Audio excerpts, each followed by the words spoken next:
Jagtial rural మండలం బాలపల్లి గ్రామంలో SC sub plan నిధులు 10 లక్షలతో సీసీ రోడ్డు పనుల ప్రారంభోత్సవానికి శంకుస్థాపన చేసిన ఎమ్మెల్యే సంజయ్ కుమార్ మాట్లాడుతూ గ్రామాల మౌలిక సదుపాయాలు కల్పన కోసం ప్రభుత్వం కృషి చేస్తోందని అన్నారు.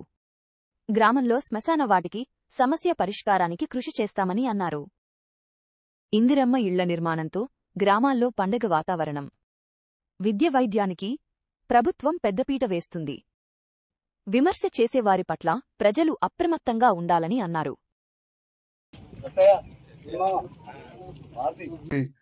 ఇవన్నీ కూడా చేసాం, ఇంకా కూడా చేయాల్సి ఉన్నాయి. నువ్వు అన్నమాట వాస్తవం. ఇప్పుడే నందన నేను ఇద్దరం కార్లు వస్తుంటే ఇక్కడ హనుమాన్పేట కాడికలు పెడితే లైన్గా సీసీ రోడే, ఎక్కడ కూడా మట్టి రోడ్ అంటకుండా వీడి దానికి వచ్చినాం. మరి ఇవన్నీ కూడా మనం ఒకటొకటి చేసుకుంటూ వస్తాను.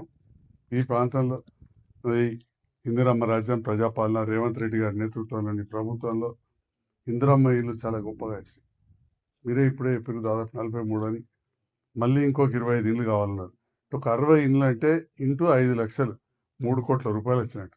ఇటువంటి సీసీ రోడ్లు 30 వేయచ్చు. తమ్ముడు అడిగిన ఇన్ని కోరికలు ఒక 10 ఇళ్ళు పక్కకు పెడితే ఇవ్వచ్చు. ఈ శ్మశాన వాటికి లైట్లు వాడు సీసీ రోడ్డు.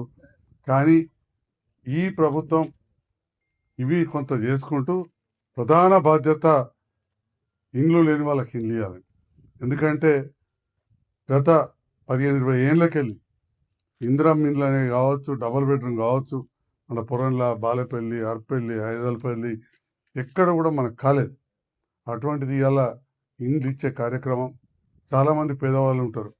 ఉదాహరణకు మన మహేషే ఉంటాడు, చూస్తుంటే ఇతర రేకుల కొంప ఉంటుండే, పోతుంటే నేను కూడా పోయినా, మన బిడ్డ పుట్టెంటికలకి ఇంటికైనా ఇంత రేకులు వేసుకుని. అట్లాంటి వాళ్ళు ఎంతోమందికి ఇవాళ నీడ దొరుకుతున్నది. మరి అట్లనే అంతకుముందు అంకన్వాడి ఏఈ గారు, ఎంపీఓ గారు ఉన్నారు. మరి అది ఫాలో అప్ చేయండి, ఏమవుతున్నది అనేది